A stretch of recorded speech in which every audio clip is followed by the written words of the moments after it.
नमस्कार, graded translation में आपका स्वागत है। आज हम कुछ और सेंटेंसेस को ट्रांसलेट करेंगे, साथ में देखेंगे जो थंबनेल में दिखाए गए क्वेश्चन का आंसर भी क्या है, और साथ में हम आज एक नया वर्ड भी सीखेंगे जिससे पता चलेगा कि कैसे वोकैबुलरी आप आसानी से इंप्रूव कर पाएंगे। तो चलिए वीडियो को स्टार्ट करते हैं और सबसे पहले कुछ सेंटेंसेस को ट्रांसलेट कर लेते हैं जिसमें हमको थंबनेल में दिखाए गए क्वेश्चन का आंसर भी मिल जाएगा। तो पहला क्वेश्चन हो गया, नरेंद्र मोदी ने किसे अपनी सैलरी दान किया। दान किया मतलब सिंपल पास्ट हो गया, इसीलिए इसको बनाएंगे whom did Narendra Modi donate his salary to. अब इसको घुमा के अगर आप कहेंगे तो Narendra Modi donated his salary to whom, और इसी को प्रॉपरली अरेंज किया गया है। और whom did Narendra Modi donate मतलब डोनेटेड, और अगर क्वेश्चन बनाएंगे तो इसीलिए डिड को हमने पहले ले आया, तो इसीलिए whom did Narendra Modi donated his salary to. चलिए अब नेक्स्ट सेंटेंस देखते हैं। यह तब हुआ जब मोदी गुजरात के मुख्यमंत्री थे।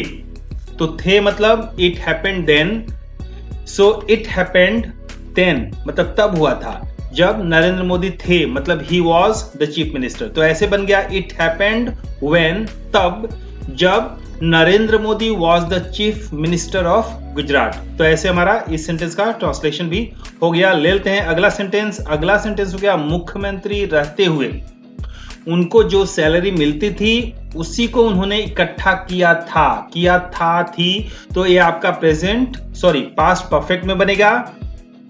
ही हैड गैदर्ड, ये पार्ट आपका पास्ट परफेक्ट हो गया। और इसके बाद जो है सैलरी मिलती थी मतलब continuous, past continuous. So he had gathered what he was getting, past continuous ये पार्ट हो गया, as salary while he was the chief minister थे, जब वो चीफ मिनिस्टर थे, या मतलब रहते हुए, सेम मीनिंग हो जाएगा। चलिए अब लेते हैं अगला सेंटेंस। और अगला सेंटेंस हो गया, बाद में उनको गुजरात से बाहर निकलना था। ये इंसिडेंट बाद में हुआ था, जब उनको मतलब गुजरात में रहते फिर बाद में उनको अब प्राइम मिनिस्टर के लिए चुनाव लड़ना था, तब उन्होंने डिसाइड किया कि ठीक है उनको गुजरात छोड़ के बाहर निकलना है, मतलब उनको सीएम के पद को कंटिन्यू नहीं करना था। तो इसीलिए बाद में मतलब later he had to be out of Gujarat के उनको बाहर निकलना था। He had to be out, मुझे करना था, आई हैव टू डू। एक मिनट इसको और समझ लेते हैं। उनको था, मुझे करना था, तो आई हैड टू डू, मुझे करना है, I have to do. So उनको निकलना था तो he had to be out. Next sentence हमारा हो गया, पीएम बनने के पहले उन्होंने अपना सेविंग्स दे दिया। तो उन्होंने अपना सेविंग्स दे दिया, he gave his savings. PM बनने के पहले, बिफोर बीइंग पीएम। अब किसको दे दिया, आइए वो जानते हैं किसको दे दिया। तो इसका आंसर के रूप में हो गया, उनके यहाँ काम करने वाले गुजरात सरकार के बहुत सारे कर्मचारी थे। मतलब वो जब सीएम थे तो उनके यहाँ काम करने वाले बहुत सारे सरकार के लोग थे।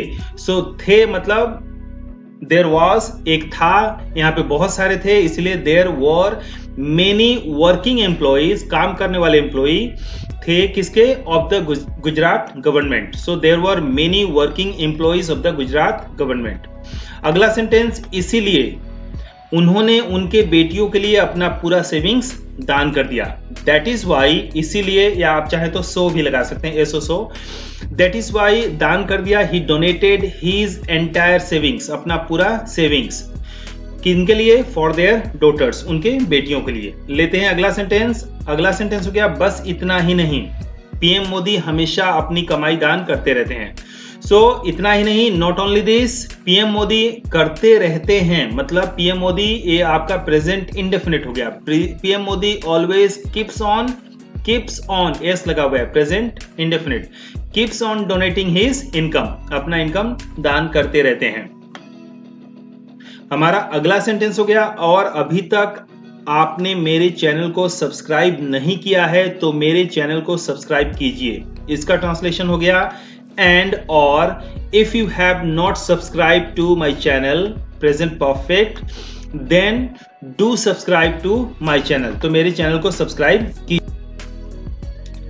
चलिए अगला सेंटेंस हो गया, यह ट्रांसलेशन भी हो गया और आपसे एक अनुरोध भी हो गया। इसका ट्रांसलेशन हो गया, this is a translation and a request as well. मतलब मैंने आपसे एक रिक्वेस्ट भी कर दिया कि मेरे चैनल को आप सब्सक्राइब करें और साथ में इसको भी हम लोगों ने ट्रांसलेट कर लिया। चलिए अब अगला सेंटेंस लेते हैं। अगला सेंटेंस में हम लोग एक कुछ सेंटेंसेस बनाएंगे जो रिलेटेड है हमारा एक नया वर्ड सीखने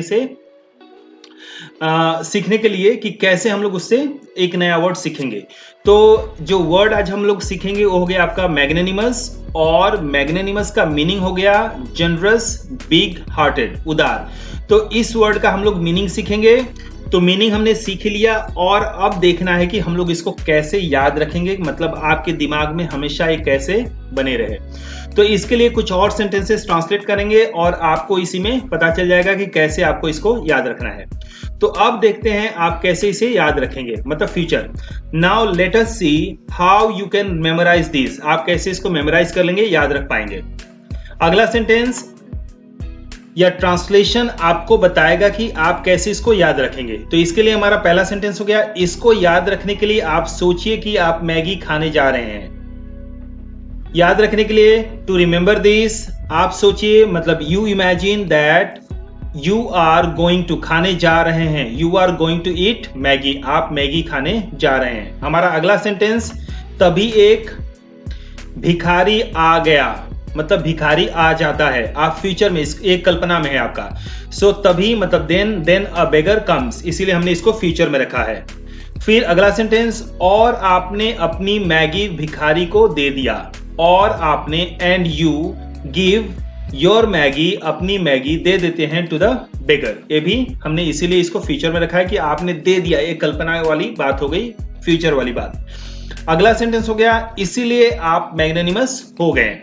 सो यू बिकम मैग्नेनिमस, मतलब मैग्नेनिमस का जो मीनिंग था कि आप उदार हैं, जनरस हैं, आप देते हैं। तो यहाँ पे आप मैगी खाने जा रहे थे और मैगी आपने खुद न खा के आपने दूसरों को दे दिया, भिखारी को दे दिया, और इसीलिए आप मैग्नेनिमस बन गए। मतलब आप ऐसे रिलेट कीजिए और आसानी से मैगी से मैग्नेनिमस वर्ड को रिलेट करके आप इसको याद रख पाएंगे।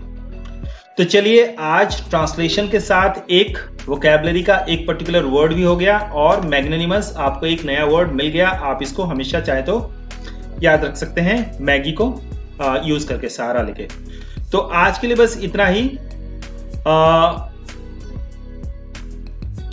अब हम अगले वीडियो में ऐसे ही कुछ इंटरेस्टिंग फैक्ट्स के साथ सेंटेंसेस लेंगे और उसको ट्रांसलेट करेंगे। और आपको फिर से एक रिमाइंडर दे दूं कि if you have not subscribe to my channel yet, do subscribe to graded translation. और thanks a lot for watching the video.